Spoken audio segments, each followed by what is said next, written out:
What is going on, everybody? Welcome back to the 2JZ Camaro build.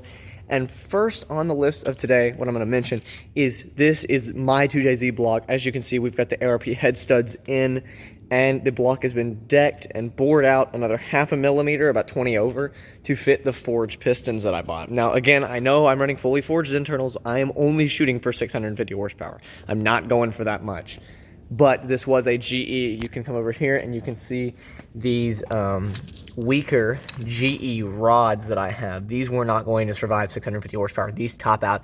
These will bend and like snap in half at about 500. They're reliably rated for about 350. So the forged pistons and rods are necessary. I do still have the stock crank over here. I actually finally got a nice little pallet to put some of my heavier stuff on instead of ye old plastic table. The crankshaft is staying completely stock because, again, this crankshaft can survive a absolute buttload of horsepower. If you didn't know, it's close to rated for about 1,400 horsepower. And as you can see, this one's in pretty decent condition. I could probably change my video settings to make this a little bit more pleasing to look at. There we are. And so biggest thing we're coming to right now is the engine head.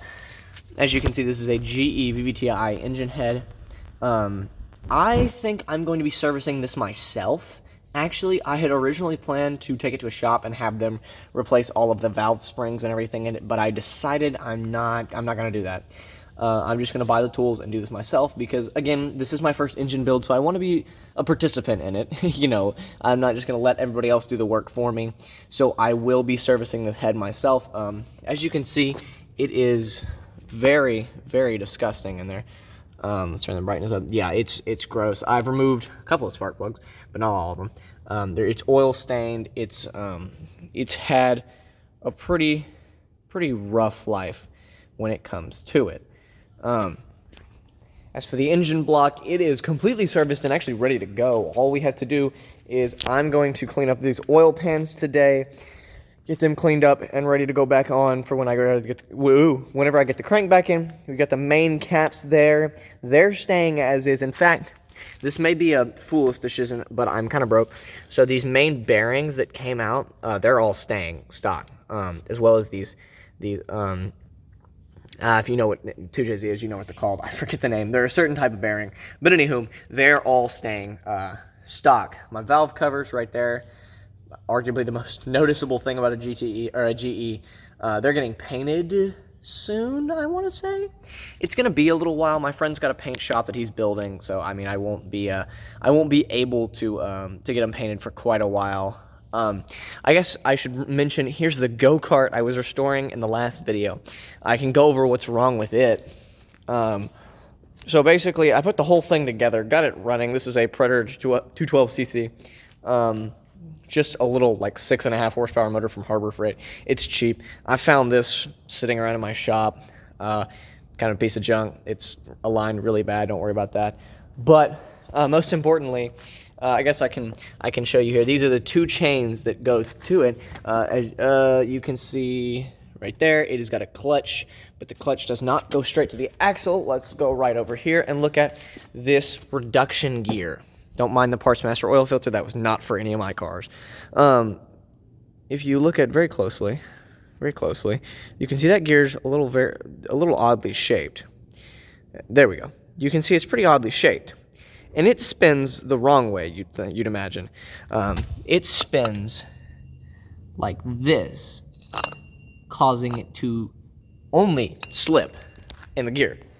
So anyways, go-kart doesn't run. Go-kart probably won't run for quite a while because the parts I need to convert it to clutch to axle instead of clutch to reduction gear to axle are a little pricey.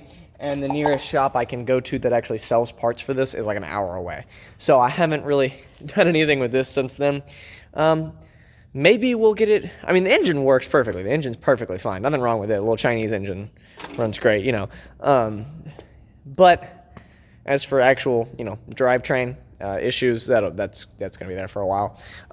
As for the actual Camaro body itself, not a whole lot has happened.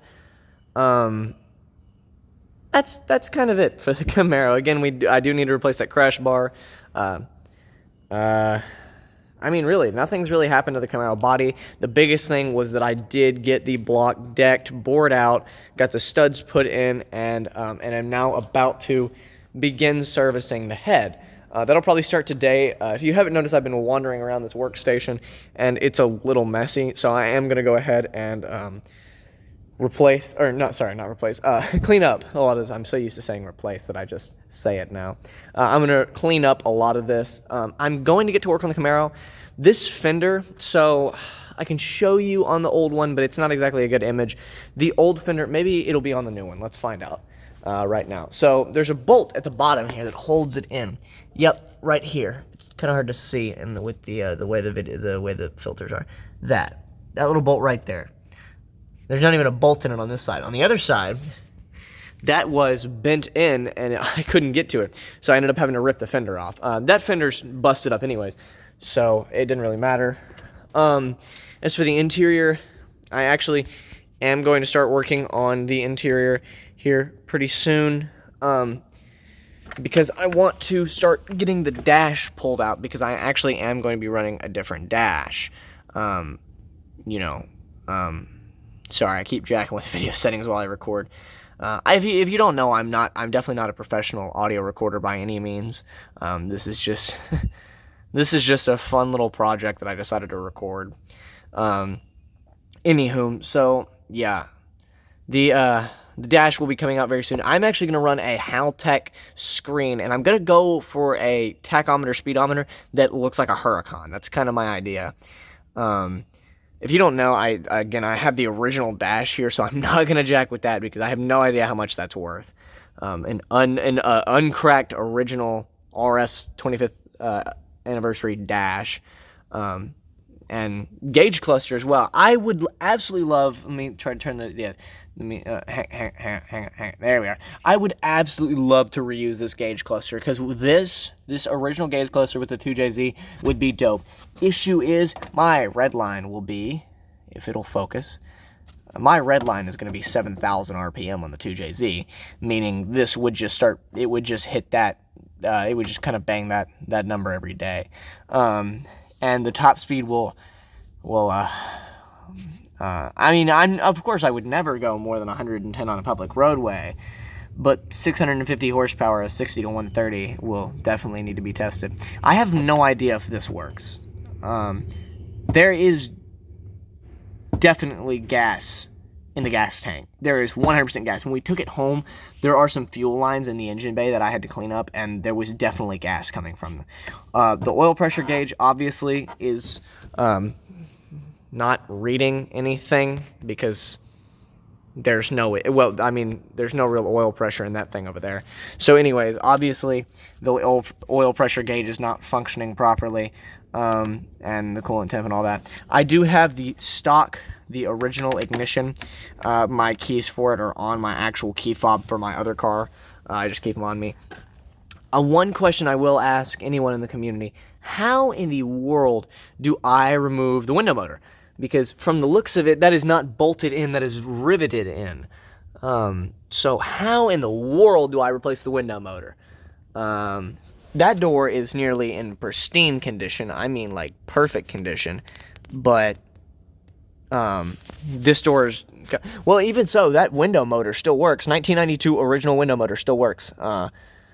Most of the way. Most of the way. This one is absolutely screwed, though, and so I need to replace it. Other than that, the build is going pretty well. Sorry, I keep screwing with camera settings. I'm just trying to... this is not a professional recording device. This is my Samsung phone that I just record with. And I walk around like I'm a professional YouTuber or something, even though I maybe average 4 views. You know how it is. But anywho, so this is basically the newest update on the 2JZ. Is just the new boring on the cylinders and the new decking on the block. And I think, like I said, today I'm going to be cleaning up and stuff and all that. But I am going to start working on the head pretty soon, doing some stuff on that. The crankshaft is basically just going to sit there on this pallet for a while. And also another thing I need to start working on, because the engine is taking so long and my rods are back ordered. This suspension is just a strut. This is just a shock. This is just a shock. There is no such thing as coils on a 1992 Camaro. So I want to convert it to coilovers. I also want to replace this brake drum because factory brakes still work. I can pull the thing off here and actually show you. This is, all right, never mind, I can't. The brakes still work. I mean, when I drove it in here, the brakes still work. The power steering system even kind of works. There's a rag that is absolutely soaked. It is saturated in power steering fluid. So anywho, this is basically how the project has been going. Nothing really interesting happening. Again, this project takes a long time because money is hard to come across. Thank you, tax refund, for paying for my rods. But other than that, thank you all for watching. I really need the support because, I mean, I'll do the build without the support or not, but I really like seeing support on the internet. So thank you all for watching.